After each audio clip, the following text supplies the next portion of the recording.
Bonjour à vous tous et bienvenue à ce quatrième épisode de Roman's Christmas. Mon nom est Ricardo et j'espère que de votre côté, vous allez bien. Au courant du dernier épisode, on a fait la rencontre de trois nouveaux personnages. Tout d'abord Yannis, le requin, ensuite Peter, le genre de petit lapin, et Kane, le genre de buffle ou taureau, whatever. Ben, c'est pas un taureau parce qu'il n'y a pas les cornes sur le côté, il y a comme des cornes sur le dessus de la tête. En tout cas, c'est un animal cornu assez puissant qui a un tempérament assez violent, mais en tout cas, qui perd en fait son tempérament vite, mais bon, whatever.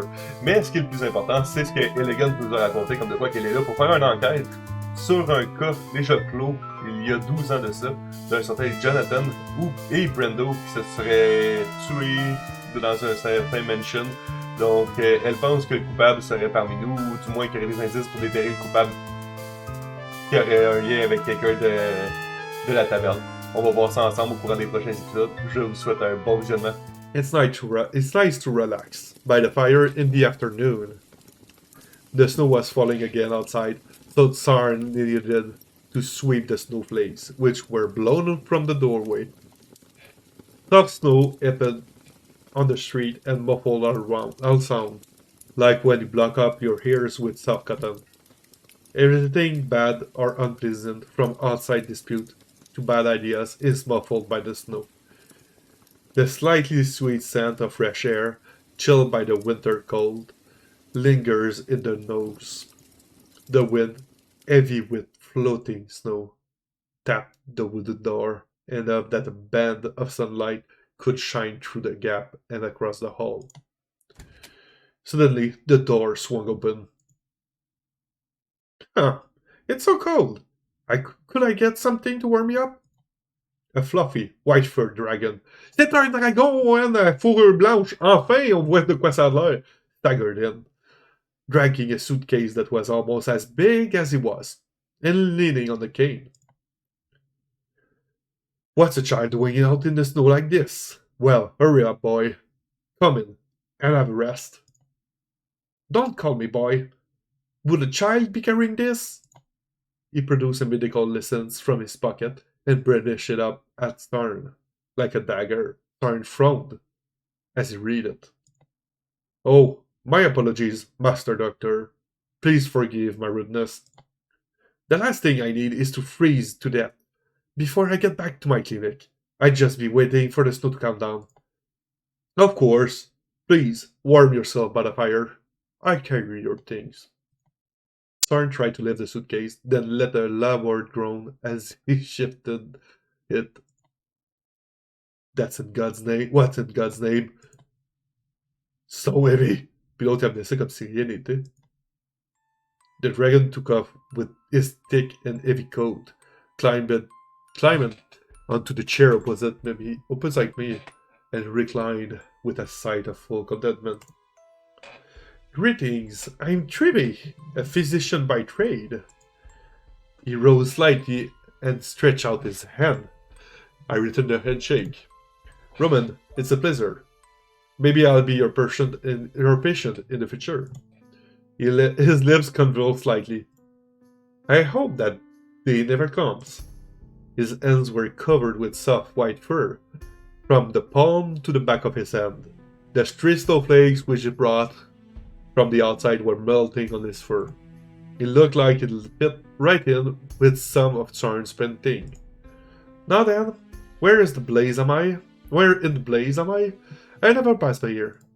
The only reason I managed to spot this place was the lamp outside. This is the White Star Tavern. White Dragon looked at me with confusion. The Villa District? Villa District? My word. Well, I hadn't expected to get quite so lost. Et j'ai inversé les deux voix, pardonnez-moi. He shrugged his shoulders and looked around. Just then, the door shook violently and gazed the blizzard access to the inside of the room. The falling snowflake flew up and down with the invading storm. At the same time, someone cursed loudly in the cellar. Mind your language! There's a child. Oh, fuck off! I'm not a child. The gale old outside. If someone were to go out now, it'd be mad or suicidal. Normally, shutting the door was an easy task, but became much harder than usual in this situation. The snow from the crack whirled across my nose and eyes. I shut the door with all my strength, then found a chair to block it up. Phew! As I moved to sit back down, the door hinges creaked loudly as someone rattled the knob. What the? Oh hell! Hyène? There was a hyena lying there, wrapped tightly in a thin hooded robe. This is the tavern.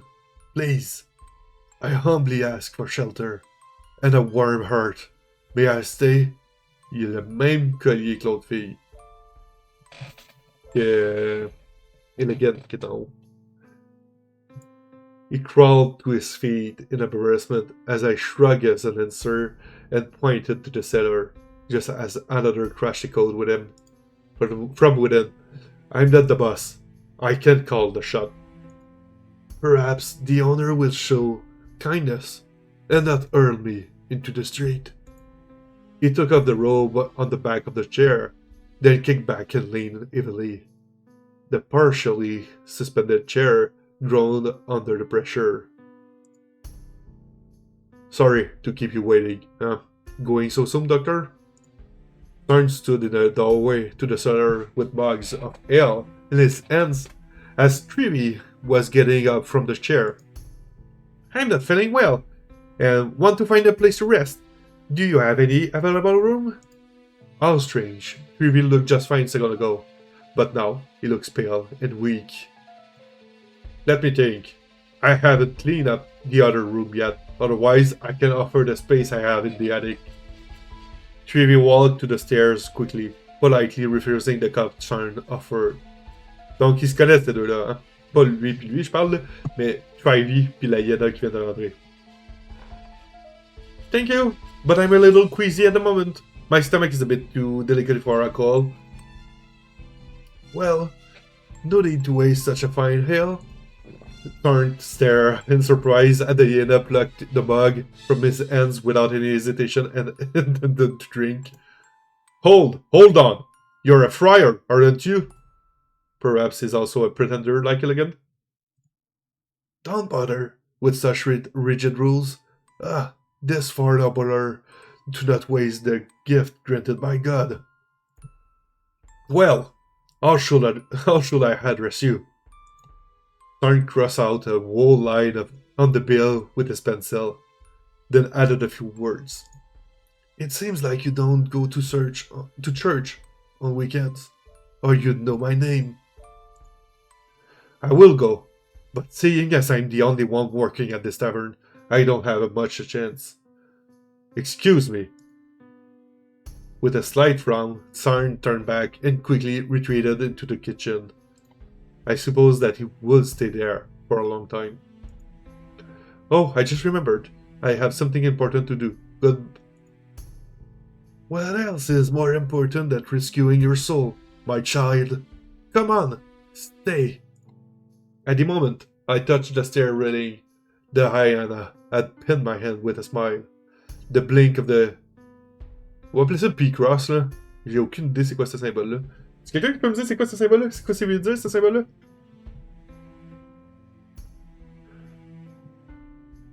On va dire P-Cross, je sais pas c'est quoi. Which hung on his chest was dazzling. Well, so much for escaping.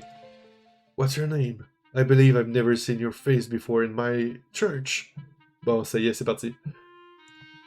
I'm not in this parish.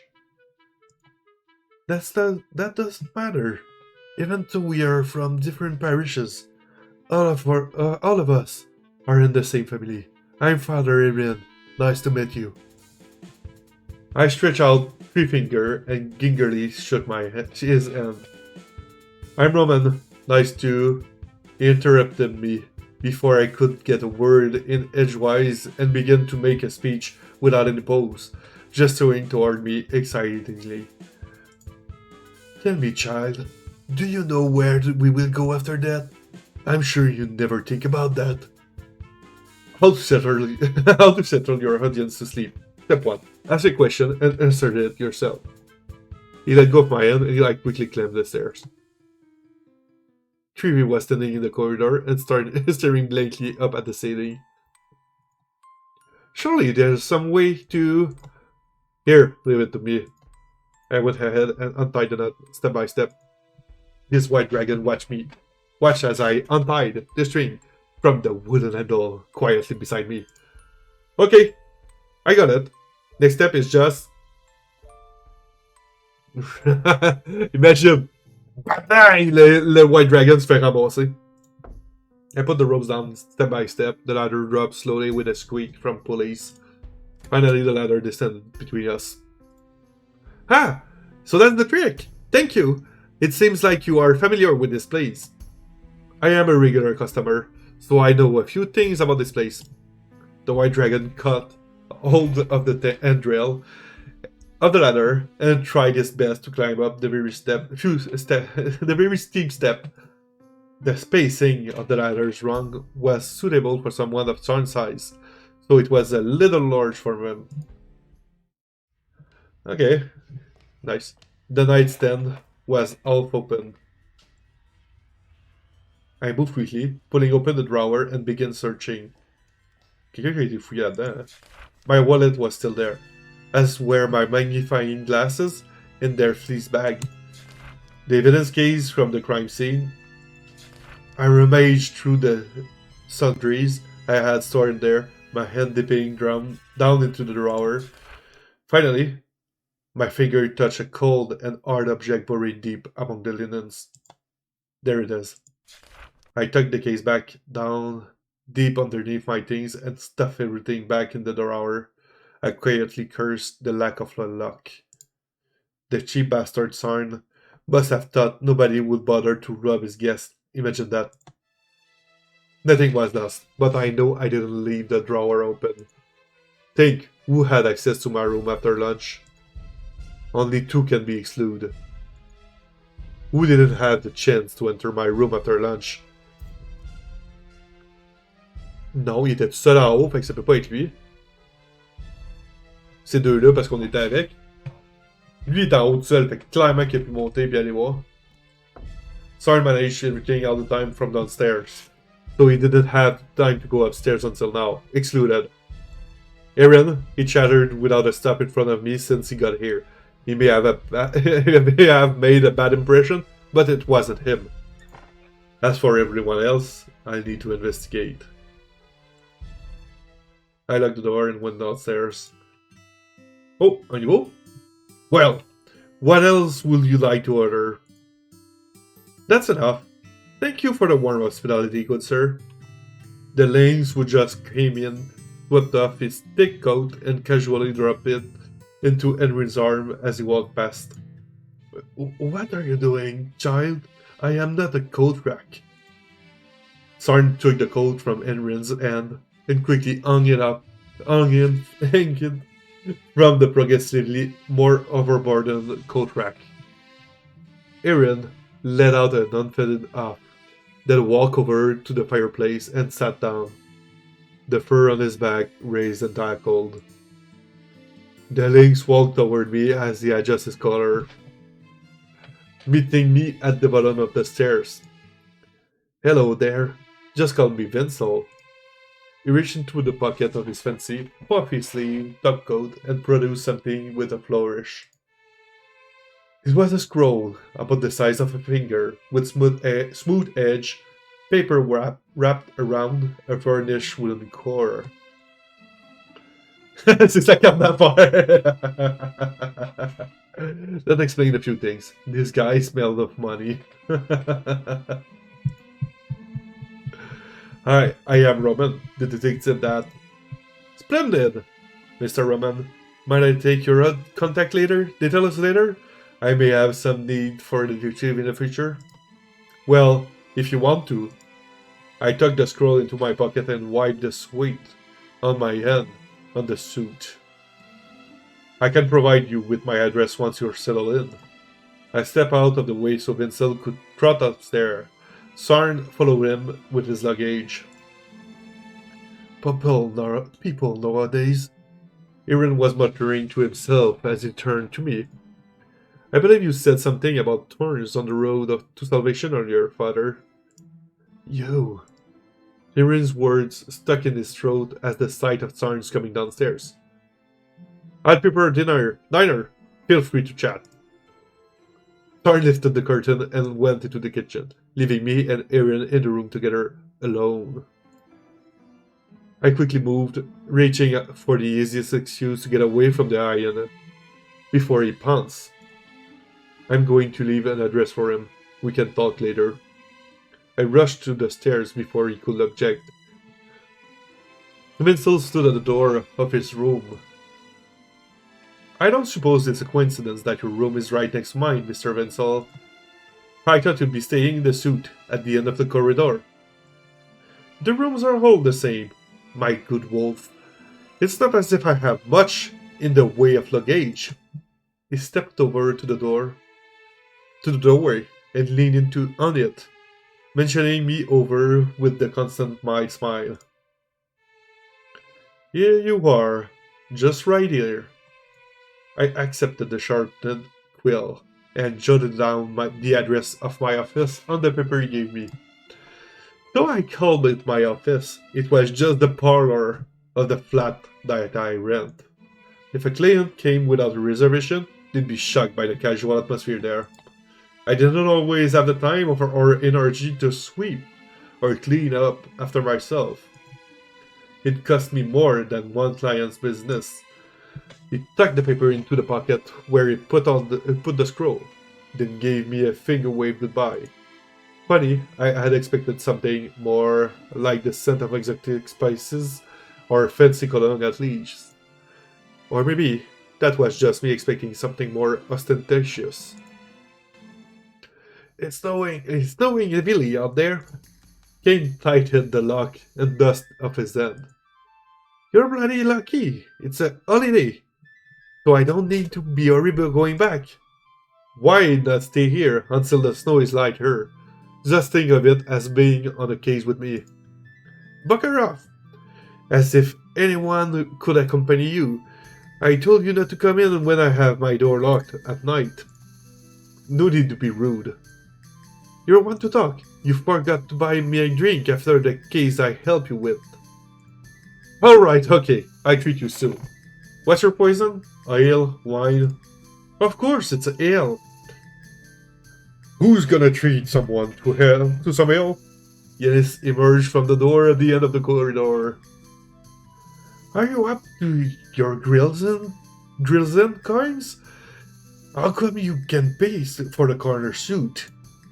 Heh, you only pay if you stay the night. That explains it. He walked downstairs one by one. I told you not to come in the kitchen. I'm busy. Tarn was leaning out of the kitchen with a stern glare.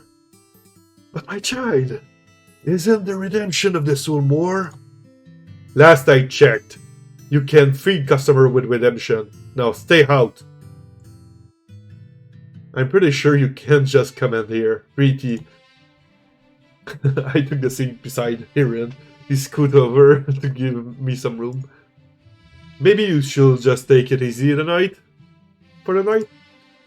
I haven't done my endeavor. If I haven't covered everyone here is a pious believer. If that were true, you'd be in the pews at Sunday services. I would, just as soon as criminals stop committing crimes on Sunday. Crime is merely a symptom of moral wickedness. If more people prayed. Last I checked, Father Aaron, praying doesn't solve everything. Indeed, for worldly matters, we must rely on the beneficence of worldly assistance. Unnoticed, Elegant had already came downstairs and claimed a seat across the table from Aaron. Even the most righteous may fall into iniquity and ruin if they casually mingle with those steeped in sin. Then perhaps you should worry more about your own righteousness. After all, You only risk further degeneration if you casually mingle with us, sinners. You want some supper to go along with your moral philosophy? One slapped 2 balls of carrot stew in front of me and Erin. The soup sludge from the bowl and landed on the table. Bon appetit! When he served the stew to Hansel, it was refused by a hasty wave of the hand. So he served the stew to it again. Perhaps I've been a bit prickly. You're not the only one. Bon appetit! You really have to imitate him? It began to grow dark. Snow piled on window sills and in front of the door, and the pavement had all but vanished.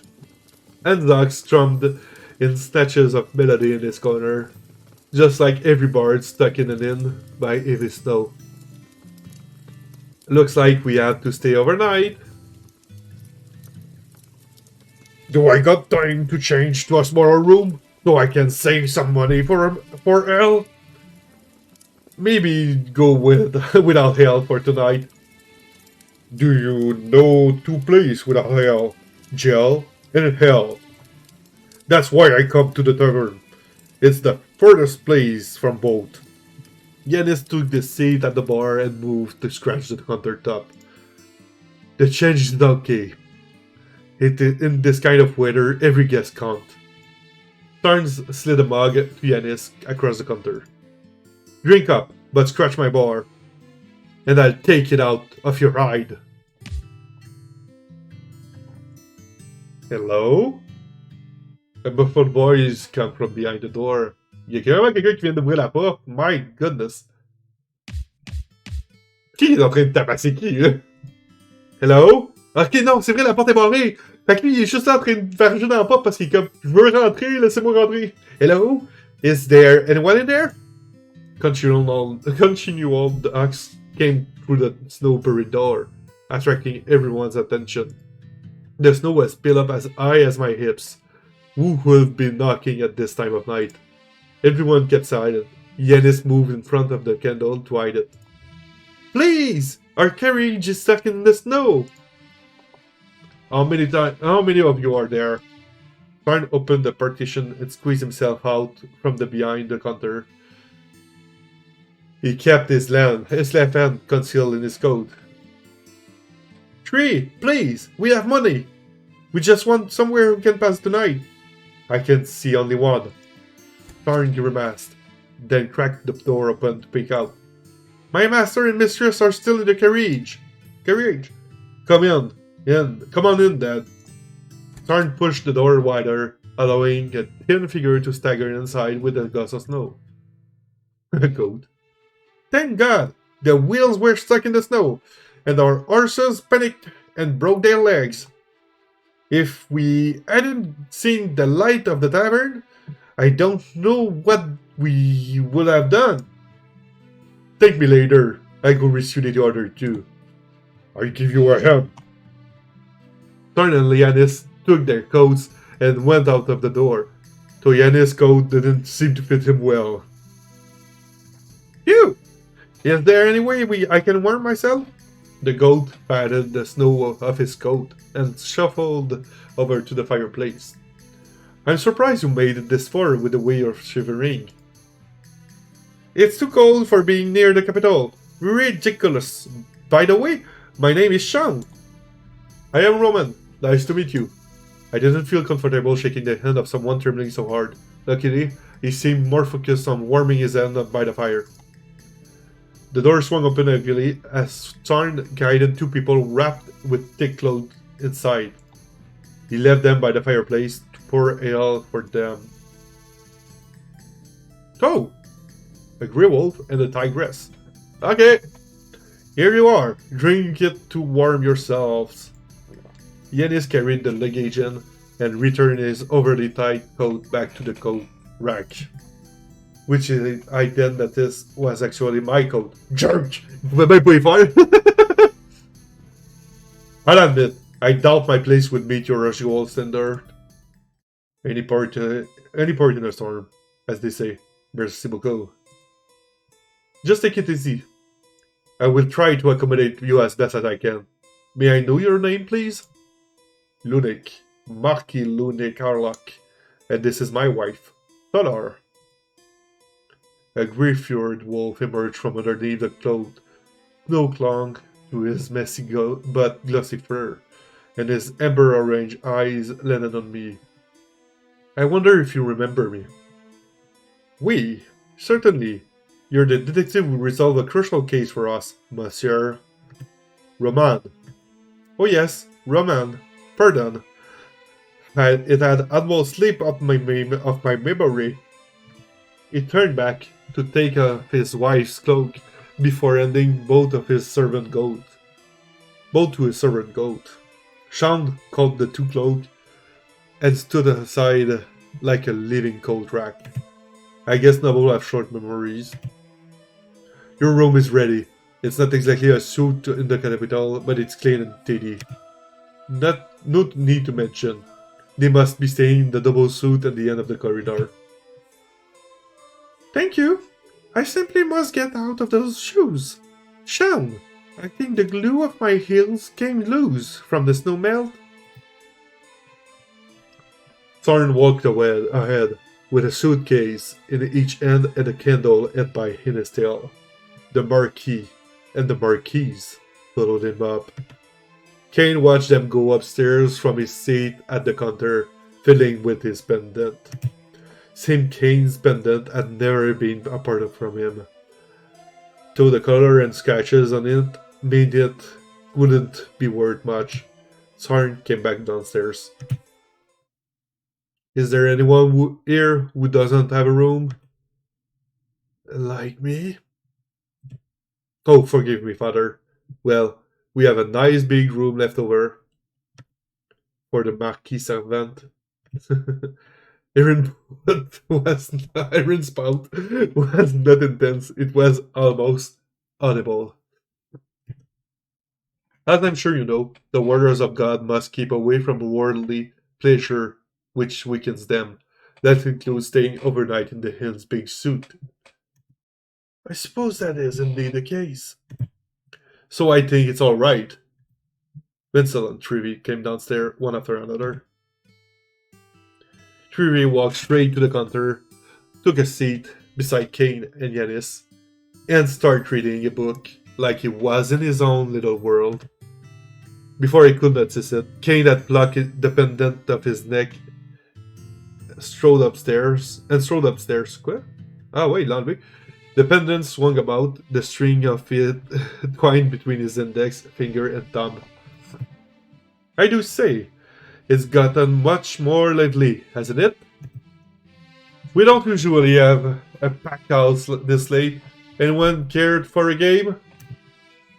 Sorn took a length of blue flannel from under the counter and spread it on the table. If you have any objection to gambling, you can go upstairs and play by yourselves. Sean stood there at the table, looking longingly at the flannel before clearing his throat. I must attend to my master and mistress. Good evening. Are you just going to talk, or are you going to join us? Oh yes, I'm coming. I sat by the makeshift card table. Sarn pulled out 4 cards and put them in a line. Let's have a simple game to warm up. What about guessing the suit? No problem. I picked up 4 cards with different suit. Liangle, Blade, Caddis, Goran. Understand? Yes, let's start. Alright. First, guess which one is the Liangle. 1 to 4.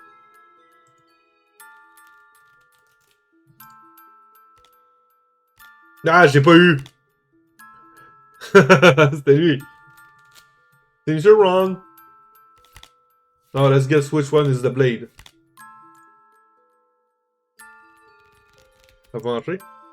Ah non! C'est lui! C'est vite! Je suis pas chanceux, c'est 25% des chances. After 2 rounds, my petty cash had run dry. Aaron concentrated his attention on watching the gameplay. Even I couldn't tell if he was watching critically or just to enjoy it. Let me refill my wallet, then it's time for a showdown. Paying to lick your wounds, detective. Load all you like, and Zox, I'll be back to clean you up. Oh. Poor luck. Poor luck. Elegant was at the stairs. She raised her veil and smirked at me. What do you want? If it's not important, I've got a card game waiting for me. It is, and it is an important matter. She stepped back on the wall and backed away from the door to her room and opened the door. Is the mysterious act necessary? Very necessary. She shut the door behind me. Doing well? Are you still wearing a bell? What? Never mind. I knew in a word before she could speak a whole sentence. Bang. With a crunching sound. Bang. The second one. Bang. The third one echoed in the tavern with a hoarse roar. What on earth? Don't worry, I guess it's just Kane losing his temper. He'll calm down soon, then go cry and blame himself all night. Anyway, you were saying something? I doubt it will be that simple. We should check to make sure. Whatever you had to say seemed pretty important. Don't let me die of curiosity, please. Well, in a word. Bang! A deep sound. The sound was different than the last. It was like something heavy fell slammed into the ground. Something that probably weighed as much as a person. What happened? I slammed the door open, bouncing it off the wall as Elegant followed me out. The sound had come from the opposite side of the wall, Kane's room. I tried the doorknob, but it was locked.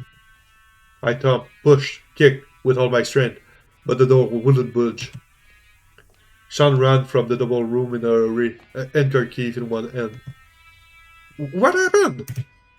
I think something happened to Kane in his room, but the door is locked and we can get in. Locked? Sean rushed from the stairs when he heard that, trying to push through the rest of the crowd guests to fetch his keys. We can't wait!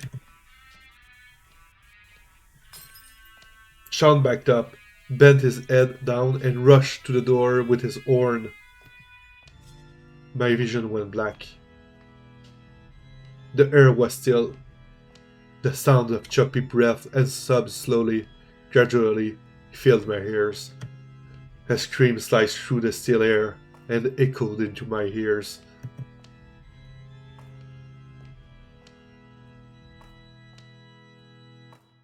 Oh no. Oh no. My vision slowly cleared, and soon I could identify the shape of the scene before me. A wooden cup and a copper candlestick were resting on the ground. Dull red liquid, like viscous wine, trickled down the back of the chair and pooled on the ground. The air was thick, with a coppery, metallic smell.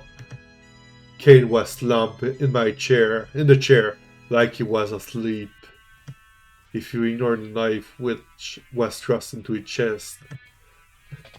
A pattern of reddish gold bloomed along the line of the knife handle, and splatters of red spread out across his body. Kane's body shuddered involuntarily as the last trace of his life fled his corpse. Nobody moved.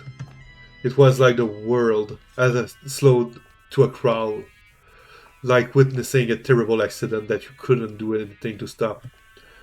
I thought that, by now, I'd seen enough death and carnage to not be shaken by one more grisly murder scene, until I found myself staring at Kane's slowly stiffening corpse.